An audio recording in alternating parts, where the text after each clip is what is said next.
مستتر عن الوسط وندع بمنحسم محتن نسأل كل سلوءات معه إنما حب عن ودل بالصمم. Negara wajib melindungi. Kami wajib melindungi, mengayomi kegiatan adik-adik. Kami Panitia Masa Hikmat 2022-2024 atas nama saya sendiri.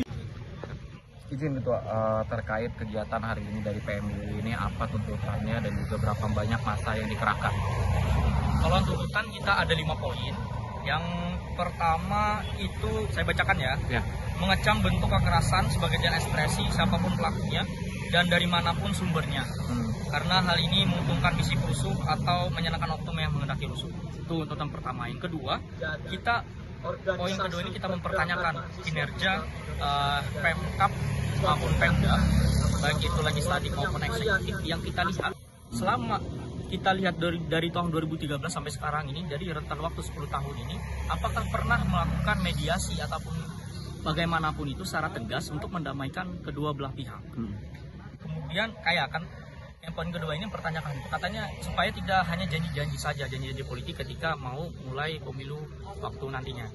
Kemudian yang ketiga, untuk hal tindak kekerasan yang berujung tragedi tewasnya warga pada hari Sabtu kemarin dan peristiwa anarkis atau rusuh di pekan sebelumnya, kami menunggu itikat baik pengungkapan tersebut secara transparan dan adil. Dan dikerahkan kepada yang memang berkompeten pengungkapan hasil tersebut dari Komnas HAM maupun Kompolnas, dan itu secara terbuka dan kepada publik yang ada di negara kita maupun khususnya di Provinsi Kalimantan Tengah. Itu yang ketiga. Yang keempat adalah menuntut pemerintah pusat, karena ini adalah izinnya berasal dari pemerintah pusat, untuk bergerak cepat, efektif dan solutif dalam membela kepentingan hak masyarakat yang ada di Provinsi Kalimantan Tengah. Karena tidak menutup kemungkinan perusahaan besar yang lainnya akan dituntut untuk memenuhi kewajiban mereka memberikan plasma sebesar 20%.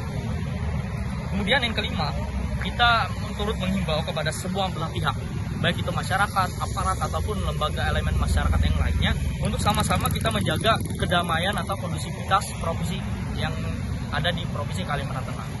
Karena itu menjadi tanggung jawab kita sama-sama, dan sama-sama kita berdoa bahwa hal ini tidak menjadi chaos di dalam Provinsi Kalimantan Tengah. Nah, itu menjadi tuntutan kita, 5 poin tadi yang menjadi hasil dari kajian-kajian kita selama beberapa hari ini. Kemudian untuk jumlahnya kurang lebih 50 orang yang aksi pada ini berasal dari pengurus cabang Palangkaraya, komisariat dari kampus IAIN, UPR, maupun dari komisariat berbagai kampus yang ada di Kota Palangkaraya. Untuk kegiatan hari ini, menurut Pian sendiri nih, apakah sukses atau ada kepuasan tersendiri? Kalau berbicara tentang kepuasan sendiri, ya kita ada memiliki kepuasan sendiri, dan juga ini merupakan kegiatan yang unik menurut kita, karena nuansa kita ingin untuk mendamaikan atau mendinginkan provinsi kita, dan makanya kita didahulukan dengan pembacaan sholawat burdah tadi, yang mana artinya bahwa sholawat burdah itu sama-sama kita yakini bahwa untuk mendinginkan suasana dan menghilangkan bala yang ada di provinsi Kalimantan Tengah.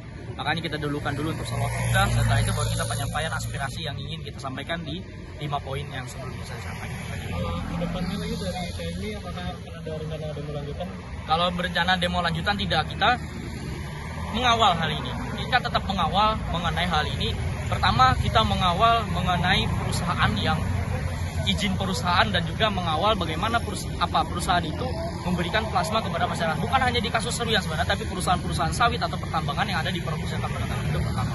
Kedua, kita pengawalan mengenai penguakan pelaku yang menghilangkan nyawa satu orang warga yang ada di Kabupaten Seruyan yang di hari Sabtu kemarin secara terbuka oleh pihak Komnas HAM maupun dari pihak Kompolnas untuk melakukan pengumuman secara publik, secara terbuka.